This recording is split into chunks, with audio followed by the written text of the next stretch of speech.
When we come to the end of the Torah, we really only do so on Simchat Torah, a holiday, when we not only end the Torah, but we begin it again almost immediately.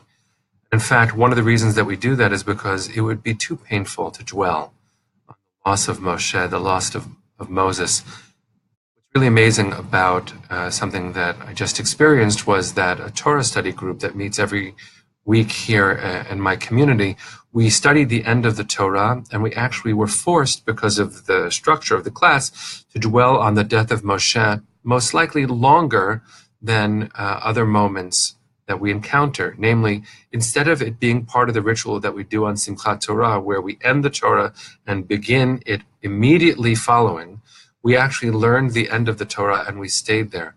And the impact was tremendous.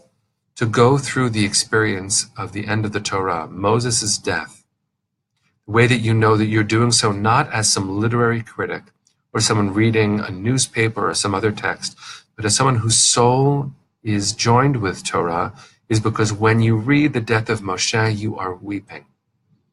This human being, all he was a human being, but who transcended so much of human limitation to lead us effectively on behalf of God, to be emotional and intimate with God, to have so much light inside of him that he had to wear a veil so that other people wouldn't be afraid by his eyes, to wield the kind of power and grace that it took to be God's chosen other, and then to not see the fulfillment of all of his life's work. He did not get to enter the promised land.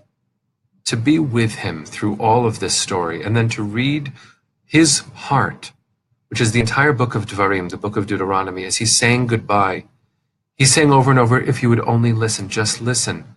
Things will be better if you just listen. Try to remember what we've learned. I won't be there to tell you. But in the end, he's 120 years old, and perhaps the biggest blessing is that his eyes are undimmed and his strength is unabated. He is, as Winnicott said, he was alive when he died. He was alive when he died.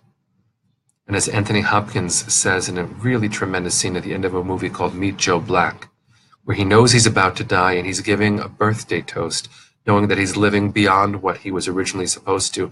He says, I'm not walking through the valley of the shadow of death, I'm galloping.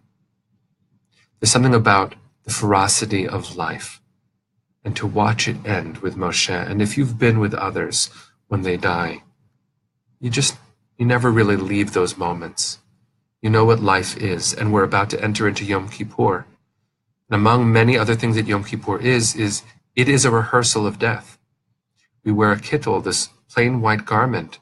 In Jewish tradition, that's what you wear when you're about to be buried.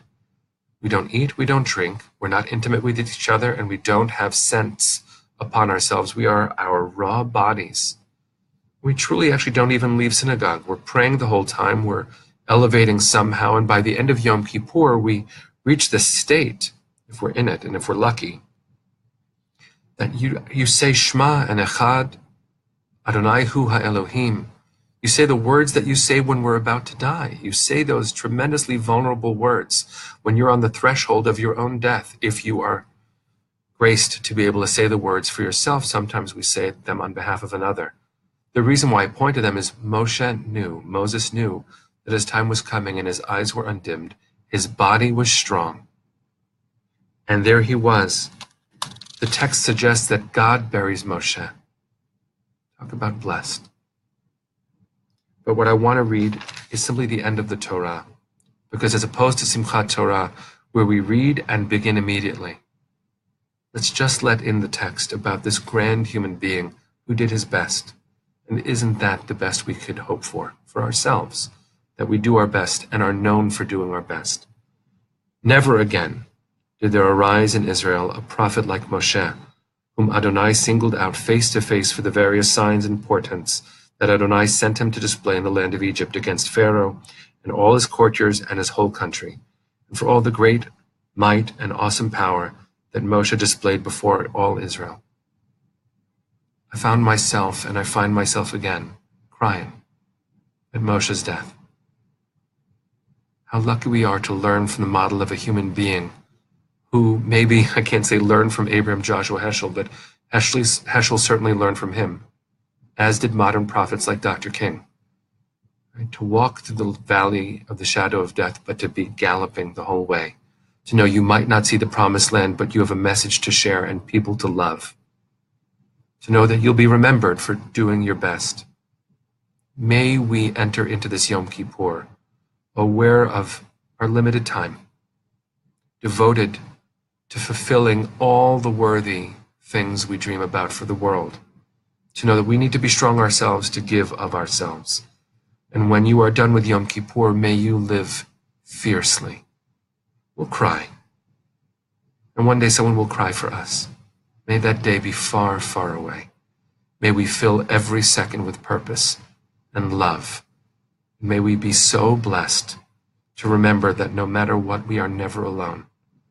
Moshe, at the end of his life, was cared for by God. Well, I don't know that we count on that, but you're never alone even when you feel it. And when you're really lucky, you'll take care of someone else, and then they'll be taking care of you too.